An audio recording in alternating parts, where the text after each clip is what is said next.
Hi everyone! Time for more of our story, The Tale of Despereaux by Kate DiCamillo. If you remember yesterday where we left off, Despereaux was not following the rules of a mouse. And the rules of a mouse, or the mice, are that they should never, under any circumstances, let a human see you. But he was so intrigued or so curious or wanted to hear that music so badly that he, without realizing it, crept up and he was sitting at the foot of the king. So when we start today, it's chapter 5, and the title of the chapter is What Furlough Saw. And if you remember, Furlough is his brother. Okay, let's start. The Princess P looked down at Despereaux. She smiled at him, and while her father played another song, a song about the deep purple falling over sleepy garden walls, the princess reached out and touched the top of the mouse's head. Despereaux stared up at her in wonder. The P, he decided, looked just like the picture of the fair maiden in the book in the library. The princess smiled at Despereaux again, and this time Despereaux smiled back. And then something incredible happened. The mouse fell in love. I can hear you guys. Some of you are like, oh, some of you are like, bleh. Either way, here's a picture. Underneath the picture, this caption says, Despereaux stared up at her in wonder. He definitely looks like he's in love, doesn't he? He's just staring at her. Okay. Reader, you may ask this question. In fact, you must ask this question. Is it ridiculous for a very small, sickly, big-eared mouse to fall in love with a beautiful human princess named P? The answer is yes. Of course it's ridiculous. Love is ridiculous, but love is also wonderful and powerful, and Despereaux's love for the Princess P would prove in time to be all of these things: powerful, wonderful, and ridiculous. You're so sweet, said the princess to Despereaux. You're so tiny. As Despereaux looked up at her adoringly, Furlough happened to scurry past the princess's room, moving his head left, right, left, back and forth. Cripes, said Furlough, and he stopped. He stared into the princess's room. His whiskers became as tight as bowstrings. What Furlough saw was Despereaux Tilling sitting at the foot of a king. What Furlough saw was the princess touching the top of his brother's head. Cripes! Shouted Furlough again. Oh, cripes! He's nuts! He's a goner! And executing a classic scurry, Furlough went off to tell his father, Lester Tilling, the terrible, unbelievable news of what he had just seen. He thinks, what does he think is going to happen? I think he thinks that they're going to try to, you know what, Despereaux. So I think he's probably a little bit worried about that. Chapter 6. The title of Chapter 6 is called Listrum. He simply cannot be my son, Lester said. He clutched his whiskers with his front paws and shook his head from side to side in despair. Of course he is your son, said Antoinette. What do you mean he is not your son? This is a ridiculous statement. Why must you always make the ridiculous statements? You, said Lester. This is your fault. The French blood in him has made him crazy. C'est moi, said Antoinette. C'est moi? Why must it always be I who takes the blame? If your son is such a disappointment, then it is much your fault as it is mine, said his mother. Something must be done, said Lester. He pulled on a whisker so hard that it came loose. He waved the whisker over his head, and he pointed it at his wife. He will be the end of us all, he shouted, sitting at the foot of a human king. Unbelievable! Unthinkable! Oh, so dramatic, said Antoinette, and she held out one paw and studied her painted nails. He is a small mouse. How much harm can he do? If there is one thing I have learned in this world, said Lester, it is that mice must act like mice, or else there is bound to be trouble. I will call a special meeting of the Mouse Council. Together we will decide what must be done.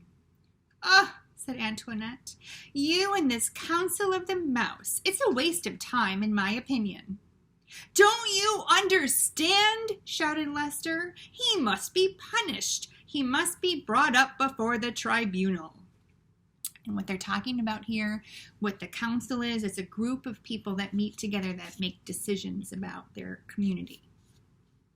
So he pushed past her and he dug furiously through a pile of paper scraps until he uncovered a thimble with a piece of leather stretched across an open end. Oh, please, said Antoinette, and she covered her ears. Not this drum of the Mouse Council? Yes, said Lester, the drum. Now he pulled out a thimble. Now think about how small a mouse is. A thimble is something that people used to wear over their fingers when they were sewing. Now there's not a lot of thimbles around these days because we don't do as much sewing as they used to. But it's like a small metal piece that fits right over your finger. So that is what Lester's using for a drum because, of course, he's a mouse. Okay. Yes, said Lester, the drum. And he held it high above his head, first to the north and then to the south, and then to the east and the west. He lowered it and turned back to his wife and closed his eyes and took a deep breath and began to beat the drum slowly. One long beat with his tail and two staccato beats with his paws. Boom, tat, tat, boom, tat, tat, boom, tat, tat. Do you want to join along with me? I'll let you drum as loud as you want, as long as your parents say it's okay. Boom. The rhythm of the drum was a signal for the members of the Mouse Council. Boom, tat, tat, boom, tat, tat, boom. The beating of the drum let them know that an important decision would have to be made, one that affected the safety and the well-being of the entire mouse community. Boom, tat, tat, boom, tat, tat, boom. Chapter 7. A Mouse in Love. And what was our own favorite member of the mouse community doing while the sound of the Mouse Council drum echoed through the walls of the castle?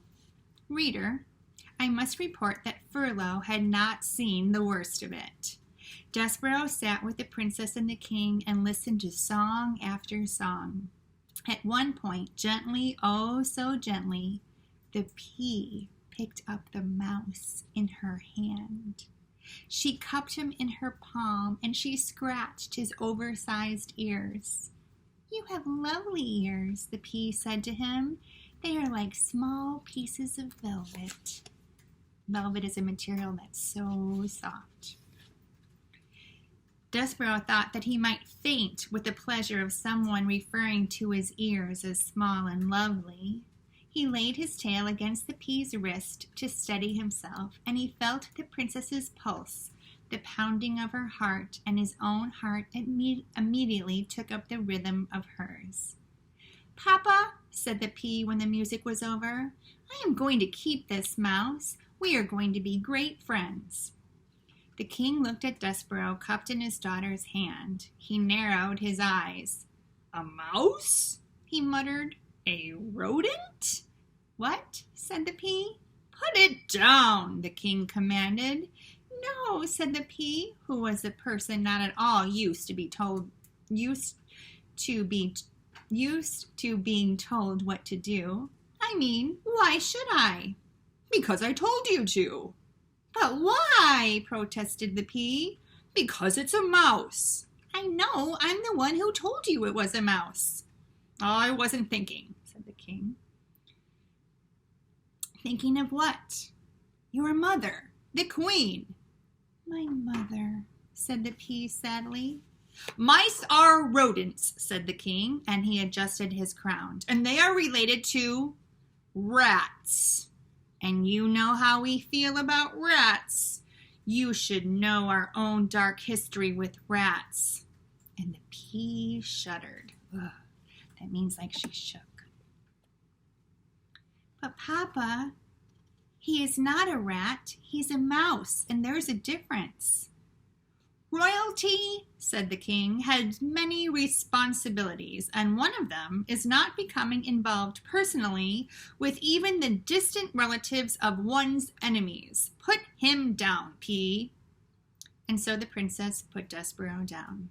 Good girl, said the king, and he looked up at Despereaux. Scat, he said. Despereaux, however, did not scat. He sat up and stared at the princess. The king stamped his foot. Scat, he shouted. Papa, said the princess, please don't be mean to him. And she began to weep.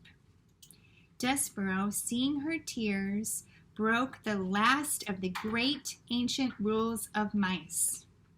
He spoke to a human. Please, said Despereaux, don't cry. And he held out his handkerchief to the princess.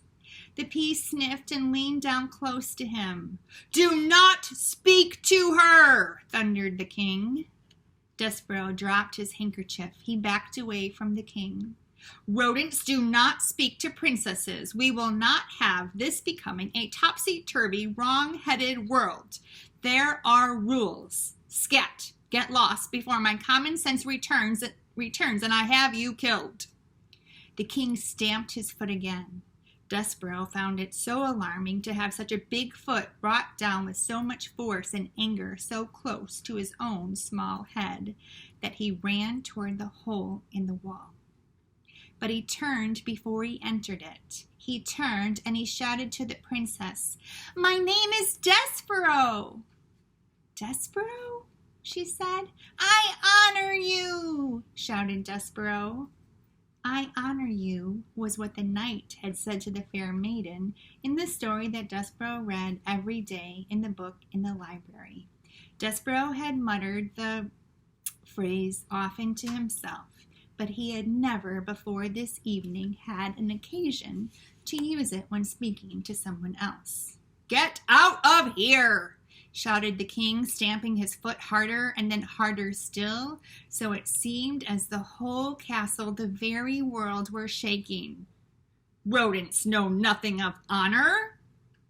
Despereaux ran into the hole, and from there he looked out at the princess. She had picked up his handkerchief, and she was looking at him right directly into his soul. Despereaux, she said, and he saw his name on her lips. I honor you, whispered Despereaux. I honor you. He put his paw over his heart, and he bowed so low that his whiskers touched the floor. He was, alas, a mouse, deeply in love. And that's where we're going to stop for today. How do you like the story so far? It's kind of crazy, right? A mouse falling in love with a princess. But it's kind of fun to think about that in our imagination. I wonder what's going to happen to Despereaux. Do you think he's going to get caught? I wonder what's happening with his father and the drum council. I also wonder, why does the king not like rats? These are all things for us to think about before we read the next chapters tomorrow. Have a good day, everybody.